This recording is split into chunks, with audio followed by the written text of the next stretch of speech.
Hello, everybody. Welcome back. JudiciousFire, and I'm on the iOS server. Going to be doing a weekly wrap up. It's something I started to get into maybe 2 weeks ago. It's a way to look back at the week and see what happened in Castle Clash. I put up a couple of videos. One that deals with the auto troop hiring. This was something that was passed along to me by Crush Your Face KOA. His video, his YouTube channel is linked here on my page. Just click and go. He puts up some great content, and I would not have known about this if it hadn't have been for his posting that video. So just passing that along. Also, we've got ourselves a number of events going on. It's a busy day in Castle Clash. We have ourselves a new Warden Challenge here on the iOS server. I'm going to be doing a series of videos of those battles throughout the week. It is the Oracle Warden, the green guy, that we're taking on this time. Let's see. Oh, we just finished Ember Army. Experimented with a new base design in Ember Army. It really worked well. Ended up getting rank 4 with 703 million damage. That's with having the big boys spawning at the very end, far away from me. So really got some good damage put up on him. I think it had a lot to do with that base design. Not necessarily the heroes I chose, but the fact that so many of the bad guys were held up for so long, trying to attack my towers rather than me. Made me the second target, whereas the towers became the first target. So very, very helpful.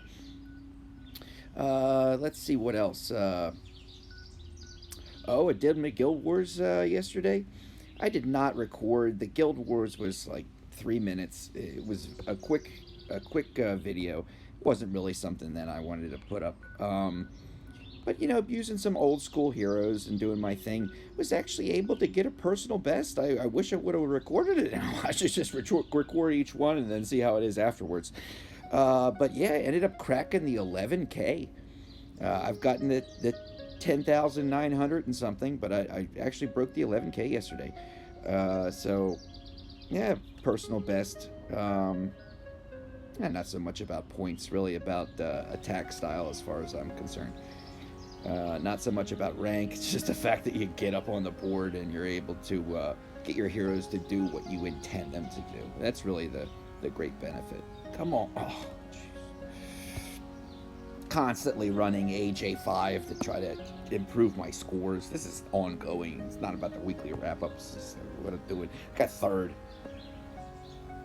fourth, fifth, 1 and 1. And overall 1, but by 4 seconds. You know what I got to do? Again, not about rank. It's about trying to get my heroes to do what I want them to do. I think the only way on the iOS server, and the servers are different. They have very different dynamics and parameters. That's a video topic for another time. But on the iOS server, the way this AJ is running, I really think that the only way higher times are going to be achieved is through the use of an archdemon like setup. Using these same heroes, or fairly the equivalent, maybe use Cosmo instead of somebody else, instead of Anubis or somebody. But putting on a Sunder talent, especially on somebody like Lava, even Laz, any of these guys who are constantly up in the face of the enemy, and putting on like a Brawler's Favor insignia. Just to get those extra hits in combat. Because through the AJ, what's holding you back? Well, it's the defeat of Levanica, the multiple Levanicas, and it's the defeat of the Dove Keepers. And if you could score extra hits on them, you could shave off a couple of seconds per round. So I think that might be something to explore. Did a base defense video recently. That was a lot of fun. I spent hours. This is the kind of Castle Clasher YouTuber you're dealing with. I spent hours editing this base attacks video simply to remove the names of the people who were attacking me, so I wouldn't hurt their feelings. This is the kind of I'm like an old woman. All right, I don't want to hurt anybody's feelings, so I spent a long time trying to edit those out, and you don't see any names. You just see people throwing themselves at my base and the results of that. And it really depends on play style. I mean, I'm not going to earn me any friends in the Castle Clash community, but I always think that, and again, it's about play style. It's about personal choice, not black and white, not yes and no in Castle Clash. There is a spectrum of gray. Wow, we just beat AJ5. Fantastic, everybody. Nice. Did I get up on the ranks? Did I change my ranks in any way? 3. I don't know if this immediately refreshes.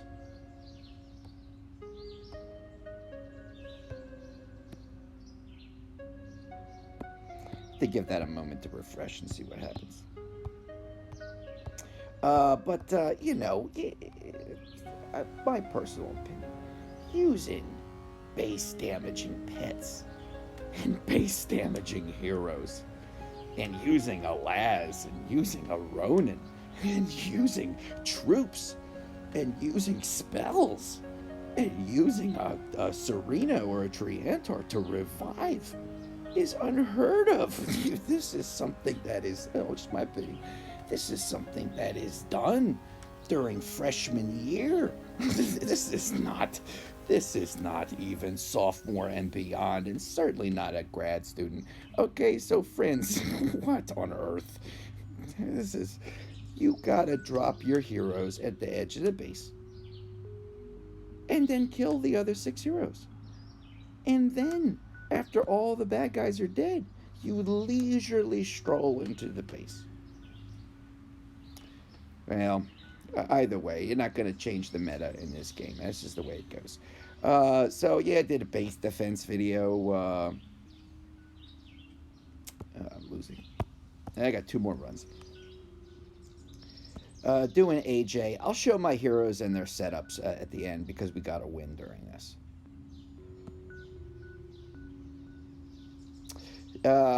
We've got Archdemon coming up.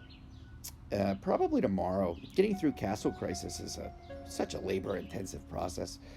I don't think many people engage in the donation or game trivia mode, or if they do, it's calculated on a very different metric than Ember Army. Ember Army, you blink your eyes, or you run to the grocery store.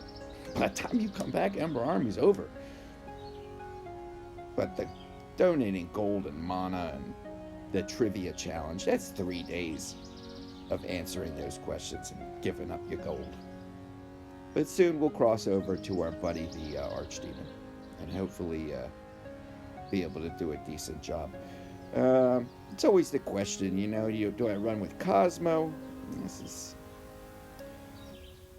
Just don't find him to be 100% reliable. Kind of a touch and go with him. We'll see how it goes. It depends on what happens. Depends on what we get. Did I do any updates? Do all that nonsense. Where the heck am I? Oh, I'm underneath it. Okay, here we go. Did I get anything? Did I move up? Maybe I have to reset. That do it some other time. 3 and 4. Nothing else? Nothing changed? Something's got to have changed. I don't know. Maybe I didn't do too well on that last one. Well, beggars can't be choosy, so I'm glad I got a win on that. Hey, take a look at the heroes, and then we'll move along here. I am finding that, okay, let me say this.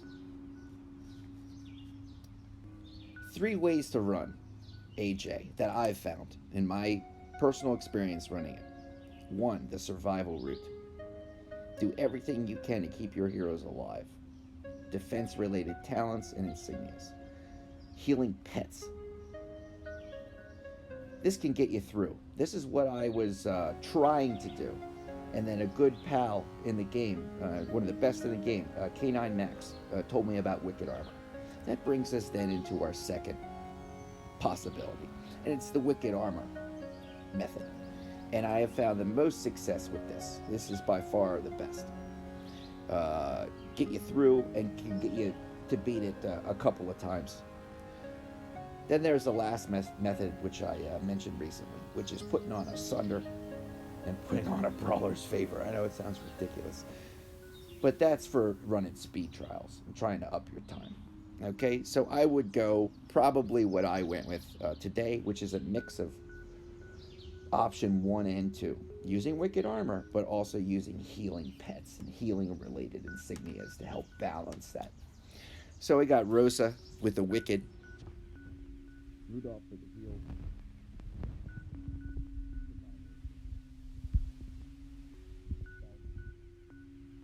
with Unholy Pact. I run brute force on Dove, but if I want to be beating AJ and trying to up my time, I need an Unholy Pact. Reason being, brute force is not reliable enough in this particular game mode, and also the guys that I'm having the most trouble with are damage cap heroes like Lava and Dove. And brute force is not going to be getting result. Base damage should be increased. Survival pets, survival insect. Probably could be putting a wicked armor on. Do a little bit better. Again, for the same reason, using that Holy Pact for a larger base damage. So I'm always hitting high. Survival pet. Probably going to be running a wicked armor for a little bit better. I didn't go through the Okay, survival related talent and power insignia. So he keeps healing the team, so he keeps auto propping. Little dodge increase possibility with the all survival related talent. Could put a wicked armor for the as well. The reason I run Chickaboom, this was a big game changer for me. Seems like a small detail, but it can be these things that make all the difference. The reason I run Chickaboom on Laz, he is a wall, a shield. But he is not a high DPS hero. He is not a damage dealer. It's not his stock and trade. On his business card it reads wall, shield, defender, bad guy. But it doesn't read damage dealer. He's not a Dove Keeper, and he's not a Levanica. But with Chickaboom in HBM AJ, you're gonna give yourself 30. I think it's approximately 39% damage increase against the enemy that Laz is fighting. Now all of a sudden he can, with that damage multiplier provided by Chickaboom, he can do the same kind of damage as Dove and Laz. Dove and Lava. So that's a big help for him. And Nubs. The wicked armor and the empower, he's auto proc, and I got the new pet on. New pet is probably not advantageous to this game mode. I just like to try him out. He stuns and does damage, but you guys got to be attacking. It's not always running like a Bublo or a mini Angie. I probably should have Bublo on. And it's my normal base design. I didn't make any special base for AJ. I stopped doing that. But instead, I do move 4 guys out to the corners. Laz and Lava and Rosa and Dove, and 2 guys relatively in the center. I could probably park them, right here, and they'd be even more protected. But I want them to get into the action every once in a while. So I got Nubs, my 2 Empower guys hidden in the center. Right up here, next to my 2 that put out the least amount of damage on the corners, I got my totem. With my PD for the big buff, universal, global to the whole team, and my Mike for the big buff, universal and global to the whole team. Help out Laz and help out Rosa to take out some of those big bad guys. These 2, Dove and Lava, they don't need it. All right, well, it was the weekly wrap-up. A lot of good videos coming this way. Next couple of days, do that Warden, do that Archdemon, do the normal stuff. I'm going to be putting together I'm going to be finishing the dungeons. I'm going to be putting together a top 10 video, all of these things. All right, thanks everybody for tuning in. I really appreciate the support on the channel. We're up to almost 2,000 subscribers, and I did not get, this is not a monetized channel, not affiliated with IGG in any way. I asked them to change the guild name. When I first started the guild endgame, I put a wrong punctuation in. I asked them to please change that. They said, who the heck are you? And get out of here. Okay? I can't even get punctuation from them, friends, let alone anything else. Okay? started it just to document the fantastic game of Castle Clash and sort of the decision-making process that one has to go into. I find this to be a very unique game. Not only is it a defense game, which I've always enjoyed, it is a game of role-playing, if you will, where you can take these heroes and develop them on their own to be these unique fighters. And having so many great heroes at our disposal really makes the game intricate, multi-layered. Some of the top, let's take Archdemon for example, and I'll wrap it up. Some of the top Archdemon players are going to be getting first, second, third place this week and using a variety of heroes and doing it a different way than I could ever conceive of. So when I learn something in the game, I like to pass it on and, hopefully help other players. I've gotten questions in the game over the years, what do you do with this? What do you do with that? I always thought it would be better to be able to answer that question to a larger audience than on an independent basis. Thanks, everybody. I appreciate you tuning in. I'll catch you next time. All right, bye-bye.